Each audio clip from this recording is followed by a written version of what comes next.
I'm looking for some Watsons. Looking for some Watsons? Yeah, and I have this photo here. Bill and Victoria Watson. Mm-hmm. We're descendants of them. We and you. And me. Mm-hmm. Go. Dallas Cowboy Emmitt Smith is one of the greatest running backs of all time and holds the NFL record in career rushing yards. EJ. He retired from the game in 2005 and now lives in Dallas with his wife and 4 children. I grew up in the housing projects, and then I moved over. The world of football took me out of one place, and I was able to go see something else and see that, wow, I can dream bigger now. This is possible, right here in America. So I look at this as a journey back, a journey to reconnect, a way for me and my family truly to understand a lot more of our history. You need to understand where you were to appreciate where you are. The chance to really look into his origins has really sparked something in him, because he missed so many family gatherings over the years, all the family reunions and all the parties and cookouts. You know, he was playing ball. You know, he'll be 40 this year. So it's a big year for him. It's monumental. As an African American, most of us have this sense of pride that we have come from the motherland of Africa. And when you go back to the beginning of the Bible, when you go back to Adam and Eve, the beginning is out of Africa. And if so, who am I connected to? How do you connect with it? How does that impact who you are? Those are the answers that I'm looking for. I've been told that tracing African ancestry through written records can be difficult. So I'm taking a DNA test to see what my genes will reveal about my ancestors. Are you anticipating what you're going to find out? Well, I'm gonna find out probably some key information on my drive, my determination, my passion for certain things. We all are connected one way or another, and it's by the blood, some way, shape, or form. Now, how that connection ties back to me, that's what I'm looking to find out. So now I have a chance to go back and truly understand how I became Emmitt James Smith III. Hi, babies. We're gonna miss you. Have a safe flight. I hope you found what you're looking for. Love you. Bye, Daddy. There's only one place for me to start my journey, and that's Pensacola, Florida. It's the town where I grew up, and it's the home of my parents.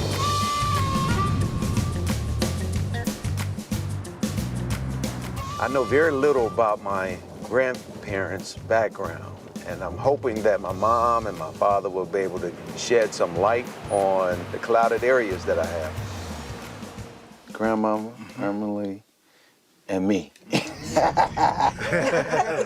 Why didn't we, as a family, talk a lot about granddaddy's background? They had a hard time coming up. There were times they didn't have anything to eat. Right. You know, they didn't want to talk about what happened back in the older days. With that said, how about my grandmama, Erma Lee? Give me a little bit of her background. Well, Mama was the oldest of her brothers and sisters.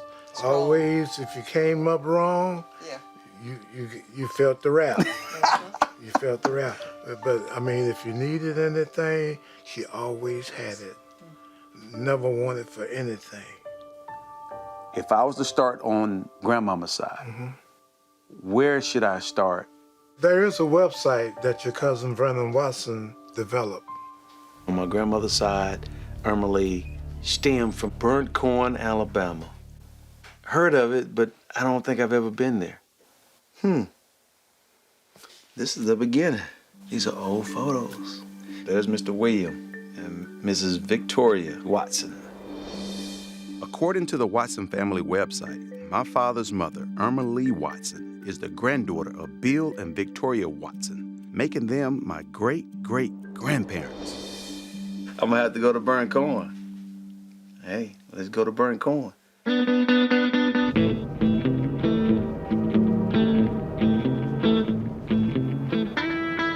I feel like a detective on a hunt, trying to find clues.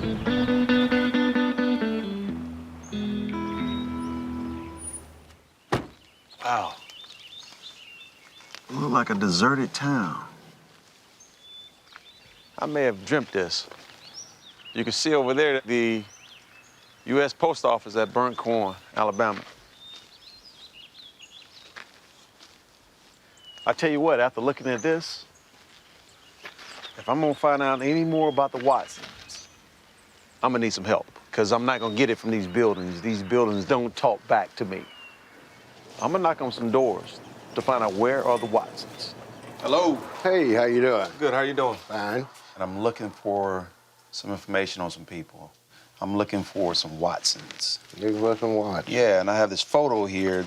Bill and Victoria Watson. Mm-hmm. We're descendants of them. We Mm-hmm. and you. and me. Mm-hmm. All right, I'm Emmett. Who are you? I'm Joe. You're Joe? Uh-huh. Joe Watson? Joe Watson Jr. Wow. It's a pleasure to meet you. Yeah, I thought I recognized you.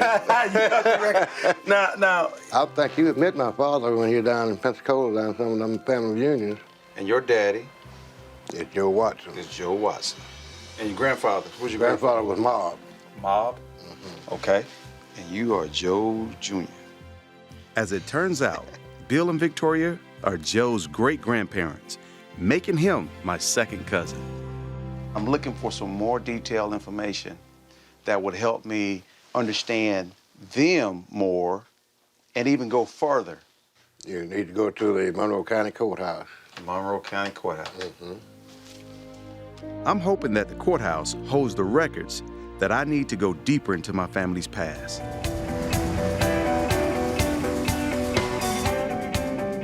Emmitt Smith is tracing his family roots, trying to find a path back to Africa. So far, his search has taken him to his grandmother's birthplace of Burnt Corn, Alabama, where he has just met another descendant of the Watsons. Now he's heading to the Monroeville County Archives to meet with Dawn Crook. Hello, you must be Dawn. I am. I'm Emmett. Nice to meet you. Pleasure meeting you. Yeah. I was told that you could help me find some information out on the Watson family All out right. of Burnt Corn. White or black? Black. Okay. Since this is black genealogy, that's going to be a little bit more difficult. Why is that a little bit more difficult? Because the records are sporadic. When you do the difference between the genealogy, between the black and the white, is before the 60s, they were segregated. So you would go to the marriage licenses. They say marriage licenses, see? And they're Colored. colored. And the other ones would say white. Hold on a second. Now, I've never seen a water fountain that said colored or white. Right. This is probably one of the first times I've seen a book that says marriage license colored. Wow. When I saw that book that had colored on it, I really felt the power of segregation. I can understand how our people felt isolated and separate from America. And that is painful, very painful. I'm trying to figure out how my family fit in with Bill Watson and Victoria Watson. All right, we'll go to the census records. That's the easiest way. You go to ancestry.com, and this is something you can do at home, okay? All right? Now we're gonna go to the 1900 census. Okay. All right, try there. Okay, there's Bill Bill Watson. Right. Okay, so he's the head of the house. There's Victoria, the wife. Okay. William Watson was born in 1862. Right. Victoria was born in 1864. Right. All right? Being born before 1865, does it say anything to you? They were slaves. Now that I have the information that I have and understand that Bill Watson was born into slavery, my question now is, how did Bill Watson's family tree begin and where? So I'm meeting with Marjorie Scholes. She's a top expert in African-American genealogy, and I'm hoping that she can help me go further back. Well, let me tell you something. I was able to do a little research. I have the marriage license of You have the Bill Watson, Victoria. Perrier. Perrier is her maiden name. Wow. Now, that's a gem, because that's an unusual name. And with African-American history, many of them surnames are common, but you want to look for that little nugget for a unique name. So what you're telling me is we're about to make a shift. And that shift is coming from the Watson side of the family to the Perrier side of the family to go deeper into Exactly. my family's history. Exactly. This name Perrier, that one may be a slave owner. Really? African Americans at the end of the Civil War sometimes pick the names of their last slave owner. So we want to now look at who were the parents of Right. Victoria. The parents of Victoria? Yes. Oh. Take a look at this. Her death certificate, her father's name. Prince Perrier. I just found out that Victoria is the daughter of Prince Perrier. But now I want to know, who is Prince's father? And where does the name Perrier come from? Were the Perriers my family's last slave owners? If we don't get any information out of these Perriers, we may be at a dead end. And that's not what I'm looking for, is a dead end. Emmitt Smith has always been interested in his family's slave history and African ancestry. He's already discovered his great-great-grandparents, Bill and Victoria Watson, were born into slavery, and that Victoria's father was called Prince Perrier. Now he wants to know more about his ancestors, the Perriers. Okay, we want to next go to the 1870 census, the first census where African Americans were listed by name. Is that Perrier right there? There's Prince. Right. In 1870, Prince was a 23-year-old. Right. There's an M next to his name. That could be male. Right. Okay, what is the second M for? The second M is a racial designation. MB mulatto. Wow. Mixed race. Specifically, black-white race. Correct. There's another Perrier. What is this, Mariah? 55. 55. Yeah, she was a housekeeper. Mariah's a mulatto. Are we saying here Mariah is the mother of Prince? Could possibly be. And looking at this whole page, there were the few families that were all listed As mulatto. as mulatto. So if there's white blood in the family, where did it come from? The slave owner himself, his overseer. Or are we going to look for the white slave owners of the Perriers? If we can find there's a connection to a Perrier who was a slave owner, then that's the road we want to go. This is a story that's getting good. I'm loving this. Okay. Now I know that Prince was mixed race and born into slavery. If Mariah was his mother, could she be the link between the black and the white side of my family?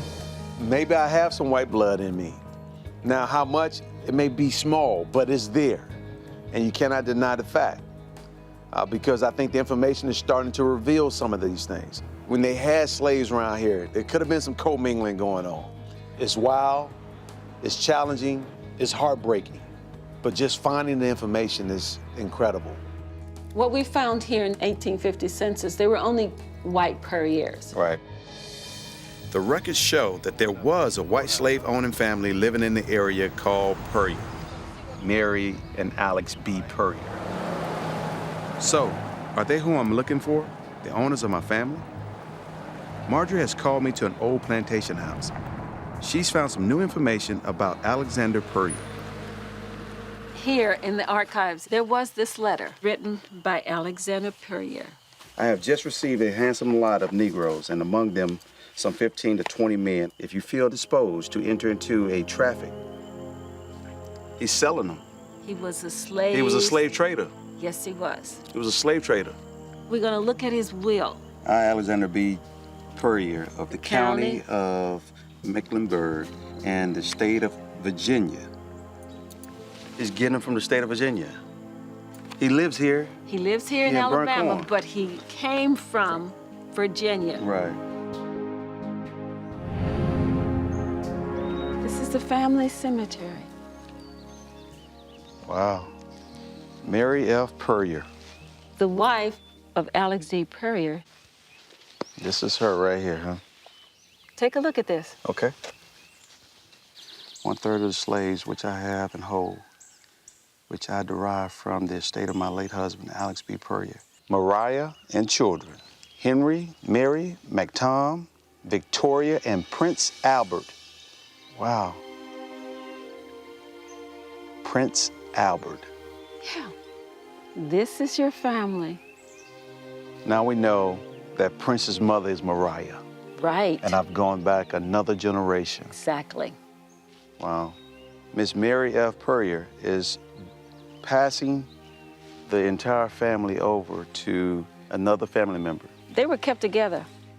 That is very important. You know, that's significant That at is that significant. time. Why was this family kept together? Why weren't they sold off or separated out? It's another chapter. Yeah, that is another chapter that we have to explore and see. Right. So let me ask you this. What is the significance of the 2250? That is their value in that inventory. Here your family were listed with household furnishings. Silver teaspoons and silver tablespoons, a mahogany chair. They put a price on people like that. And they treated people like land and cattle. And I can understand now why Black Americans fought so hard for freedom and justice. Because to live like that in today's world would not be, I couldn't imagine it. People who came before me were pioneers in terms of shaping the future for me, because I am standing on the shoulders of giants. I mean, the little bit that I've gone through is nothing compared to what my family went through. Is Prince or any of the other family members buried here? Where are they? Now this is the white cemetery. Look beyond the woods here, and the blacks would be buried there. Maybe Prince is over there.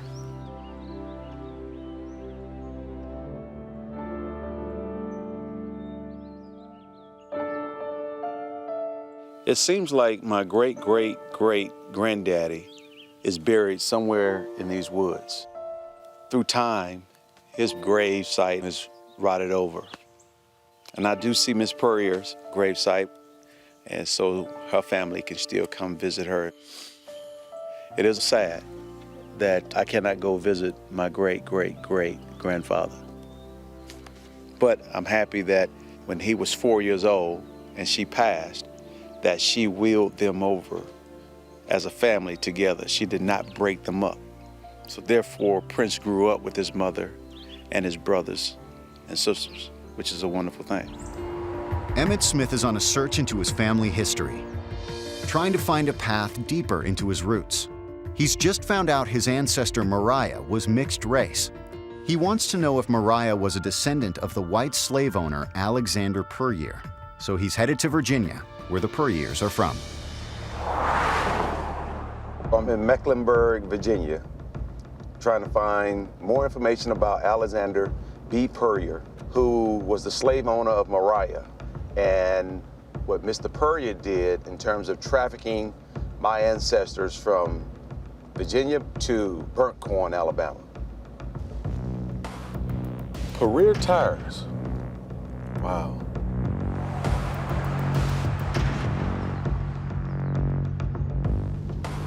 Perrier's florist. These Perriers are everywhere. So I must be on the right track. I'm heading to meet a local historian that knows a lot about this area. I am looking for information on Alexander B. Perrier. Alexander B. Perrier was one of the Perrier family that really built Mecklenburg County. They were one of the first settlers in this county in 1765. They owned a tavern, very similar to this tavern. This tavern was the social hub of Mecklenburg County. Slave trading was also one of the business activities at the tavern. So if you look this way, that would have been the audience. The slaves would have been introduced here, and they would have been auctioned by the audience out here. Wow. Men and women, and children. And children. And children.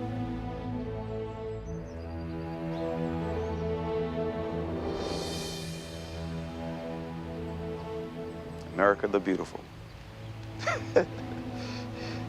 Something else.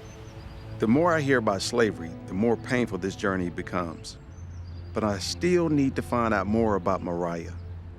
I know she was mixed race, and probably the link between the black and the white side of my family. She may be the key to uncovering my family's roots. How can you help me find the slave woman, Mariah? You know, we need to go to Alexander's father, Samuel. I think Samuel may be the clue that we need to be able to find Mariah. There's some stuff in here on Samuel Perrier. Let's try this one. Book 22. Hold on a second. I don't know if you know much about my history, but I played football for 15 years in the National Football League. I've been wearing jersey number 22 since college. Wow. And for the information that we're looking for to be locked in book 22, it's kind of odd. Maybe it's your destiny. Maybe it is my destiny, and I've always believed I was a child of destiny, but this is, it's making me a little nervous. It's making me a little nervous. Now, this was the 22nd Book of Deeds registered in Mecklenburg County. This is a deed transferring property. Samuel Perrier of the county of Mecklenburg in the state of Virginia. Confirm unto Alexander. The following property, a Negro girl named Mariah. Wow. And horse? Saddle. Saddle, bridle for? Forever. Mariah. Here I see Mr. Samuel Perrier gives to Alexander a young slave girl by the name of Mariah. Back in the 1870 census, she was 55, I believe. And so we think she was born in 1815. So here, this is dated 1826. Correct. She's 11 years old. Wow. So they're taking care of this girl from family member to family member. Correct. Here, she's with Samuel. Samuel probably had her bred. And then when she got old enough, he gave her to his son. You said Samuel probably had her bred. Probably. Meaning he was the father of her? Don't know that. They raised and bred horses and raised and bred slaves. In terms of putting the times in perspective, I've got a booklet here that can actually trace the horses of Mecklenburg County all the way back to England. In other words, the horses were more important than any slaves that they ever had. Exactly. Slaves were bred just like livestock. I understand that. Treated my people like animals, but worse than animals. Animals were treated Better. Animals were recorded. Mariah was passed down with a horse bridle and a saddle. She was such a young woman, 11 years old. I have a 13-year-old daughter right now, and I have a 10-year-old daughter right now. And I couldn't imagine them being passed down through slavery that way. If people can trace horses' bloodlines back to Europe, why can't I trace mine back to Africa? So far, Emmitt Smith has gone back almost 200 years through some of the darkest times in American history. But he's still trying to piece together the life of his ancestor, Mariah. He's trying to find the link to his family's white ancestry. Stephen Diley, one of the top experts in American slavery, is going to help Emmit better understand the life of Mariah and attempt to answer the question of why the Perriers kept the family together. We can suspect that she was probably born here in Mecklenburg County around 1815. She was born on a farm. It's almost certain that her mother was a slave owned by Samuel. I've always wondered how she became a mulatto, and right now it appears that Samuel may have been Mariah's father. Do you think my hunch is correct, that Samuel is the father of Mariah? I would put money on the fact that Samuel was Mariah's father. And why? Because when most slave owners impregnated their slave women, they usually sold the child and the child's mother away because the slave owner's wife did not like to have these constant reminders of their husband's infidelities shoved in their face. This is somewhat the case with Mariah. Once she gets old enough to be on her own, Samuel gets her out of the house and gives Mariah to Alexander. The reason I think while Alexander was engaged in this horrible, horrible traffic and why he didn't sell Mariah is because he recognized Mariah as his sister, as his family. But I think it's very, very likely that Mariah's birth was, her birth was not willing.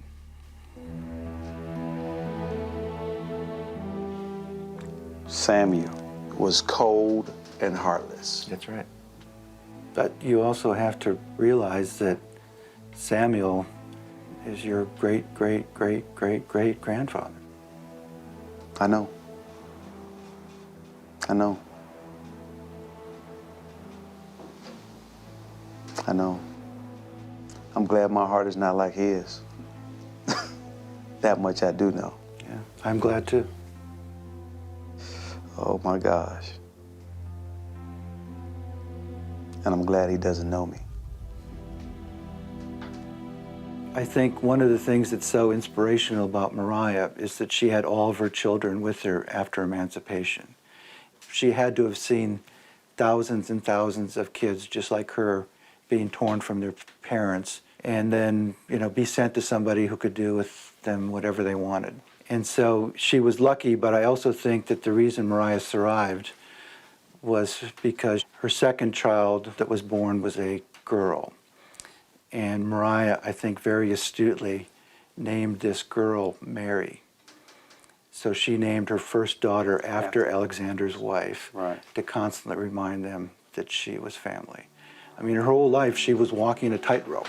You know, she had one foot in black slavery, the other foot in this white family, and she never fell off. The skillfulness of a slave woman, to have that wittedness to balance both sides was extremely courageous of her.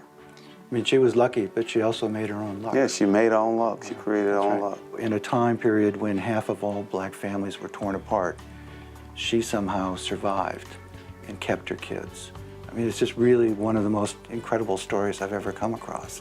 As far as Mariah goes and tracing beyond her, I think that she will probably be the end of the line.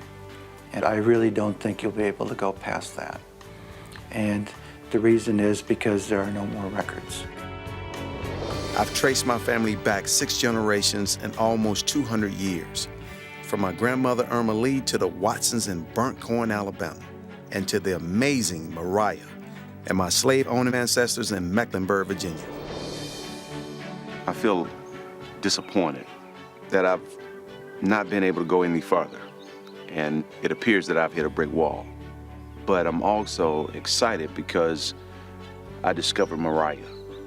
And within Mariah, I see a woman of strength, great strength. Finding Mariah is part closure. Now I want to see what's behind Mariah. I'm just looking for information so I can connect with my roots. I have my DNA results coming this morning. Maybe I can get some breakthrough. Good morning. Pleasure meeting you, Megan. I understand you have some DNA that possibly could help me break through this wall and go further. Well, I think we can help a little bit with that wall, yeah. Okay. Yeah. What if I were to tell you that you're roughly 7% Native American? Wow. Yeah. That's nice. Yeah. Now, you also have roughly 12% European. 12% European. Mm-hmm. So does that confirm up the Perriers? Well, it suggests that you probably have several European ancestors in your family tree. Yeah. Really? Yeah. Oh my gosh. Oh my gosh. Okay, what this leaves us with is that you're 81% African. 81% African? Yeah, 81% is actually one of the highest I've ever seen. Really? Yeah. And I've never seen any African American results be 100% African. Right. Yeah. So you are quintessentially African.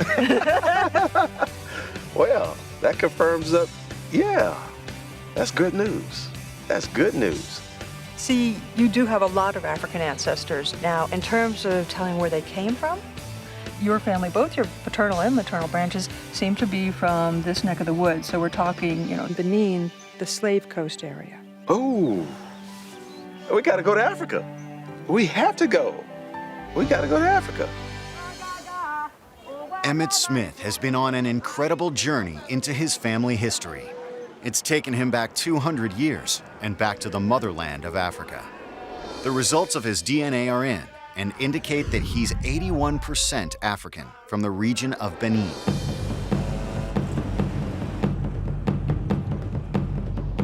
This area of Benin is called the Slave Coast, which was the second biggest exporter of slaves during the slave trading period. It's kind of like being in the United States when you think about the things that happen over there and trafficking of slaves from Virginia down to Alabama. It's kind of the same thing, it's just here in Africa. I know now that some of my ancestors came from this coastline, and it's a beautiful place, but yet a lot of cruelty happened here. I've come to the Ouida Museum of History, which is a converted slave fort, to find out more about my African heritage. How you doing? You're welcome. Emmitt Smith. I'm Falola. Falola, I'm trying to find some information about the African slave trading that was going on right here in Ouida. Il demande quelle est cette place. Les esclaves restaient sur cette cour. Alors là, ceux-là qui mouraient encore sur la route, on les jetait dans cette fosse. The slaves, they reside here just to check if they are resistant. Then they are brought to the ship for the voyage. So what you're telling me is this courtyard right here served as a mechanism for the slaves to be weeded out from the strong and the weak. And the strong were the ones who were taken to the ships for the voyage to America or wherever else they needed to go. Yeah. Obviously, without them surviving, I wouldn't be here today. We can't say for sure, but we may have come back to the origin of where Mariah's parents, grandparents, and great-grandparents could have been from. And it is painful to be right here and to stand to know what transpired from this spot.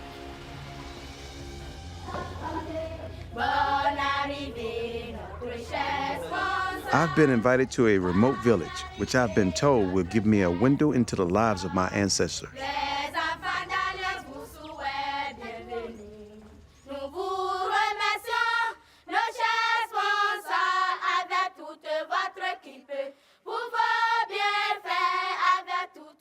Okay, Mede, a lot of kids around. Give me the story of this school. The children here have been collected from everywhere in the country to be educated here.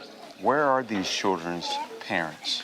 Many of them have no parents here. They have been collected to withdraw them from what we call here children trafficking. Children trafficking? Yeah.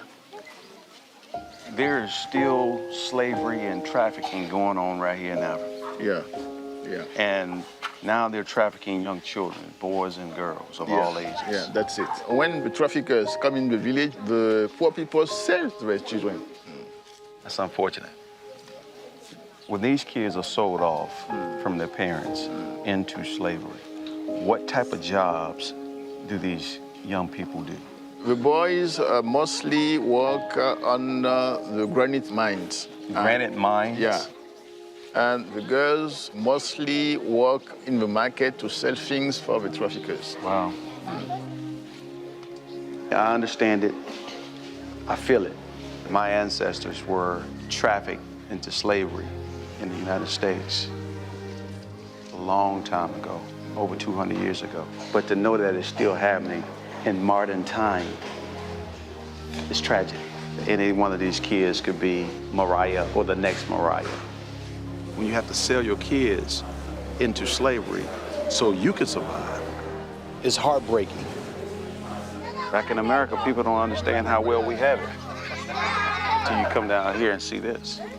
And this is their normal way of life. And most of them probably don't know any different.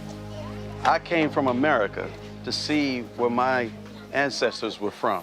Now that I know more about the motherland and the history of this country, I wish them all well and much success in the future. Vous avez compris? Oui.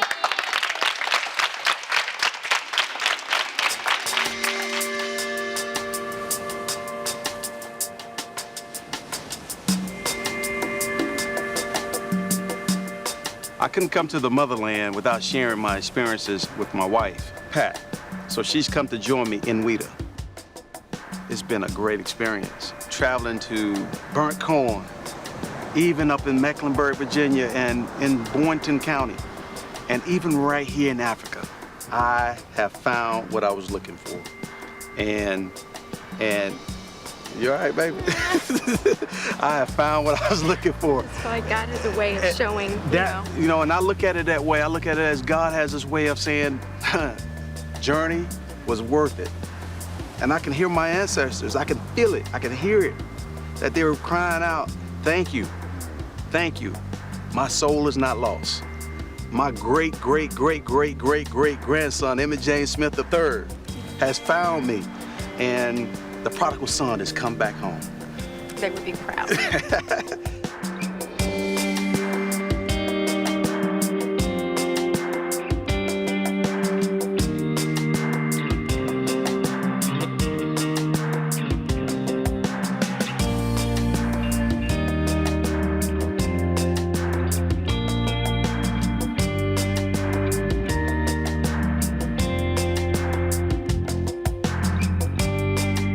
I feel like this story, my personal story, will shed light on a whole lot of issues.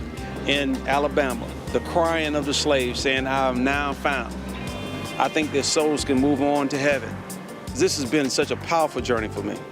I feel like my eyes have been opened even wider than they were before. I feel good. I feel good, I feel cleansed. And so history is not his story anymore. His story is really my story right now.